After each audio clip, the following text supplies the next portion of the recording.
County. We have an abundance of churches in Madison County, and each church has a sizable congregation, and I'd say probably 80% of the citizens of Madison are good church-going people. We have a chaplain in Congress. We have prayer at the state level, prayer at the national level, and I don't see why in the world we can't open our meeting with a short, generic prayer from a guest minister and rotate it around the county and let each church invite them to come say, the minister to come say a short, generic prayer. Please bless this group, this gathering today, and make your judgment signed or something. I know there's all kinds of talk about it might get sued and all, but I tell you what, I didn't get this far to let a damn little handful of nobodies run my life on me. And for the overall citizens of Madison County, they're good, God-fearing people.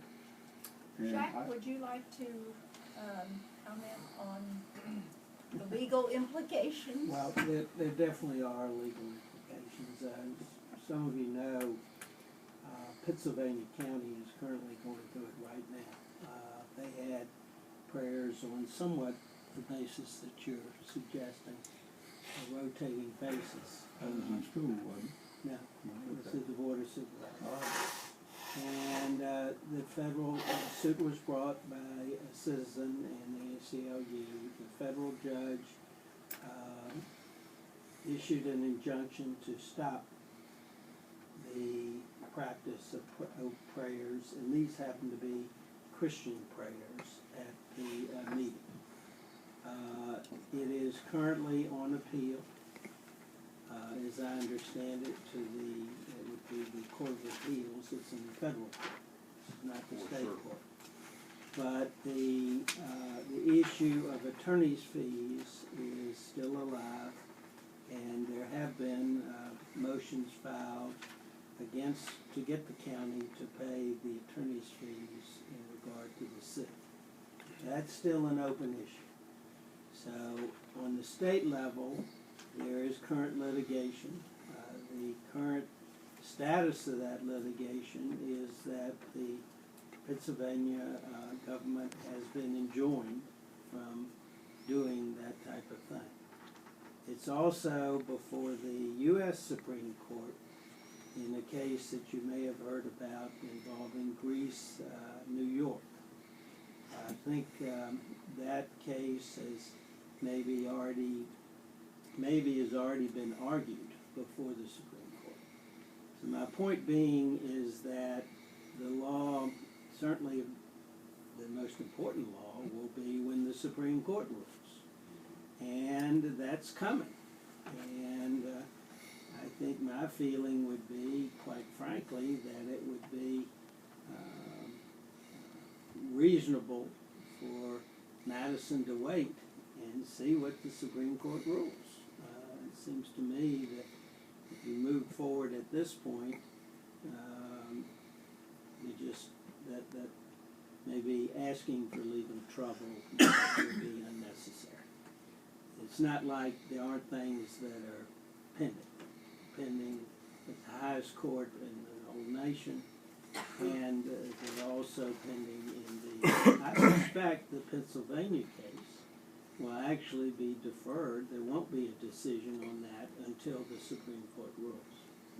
So I kind of think Madison's in that same situation. I will say that when we came up with the procedure that we do now, that we had some discussion about this, and everybody at that point agreed that the Pledge of Allegiance, to open the meeting with the Pledge of Allegiance, and then the moment of silence. And the moment of silence was, in essence, a time for people to say whatever prayers they wanted on their own And that's not only board members, but it's also the public that does it.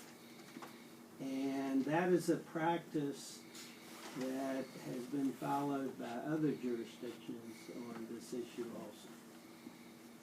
I think those are the comments I would make. Well, does the Congress of the United States come under the Supreme Court or? The Supreme Court's going to be, this whole issue of separation of church and state. And that Nothing in this is document ultimately says an anything issue that about will be resolved by the Supreme Court. That's not resolved by the Congress. Well, freedom of religion is one of those bases upon which our democracy was developed.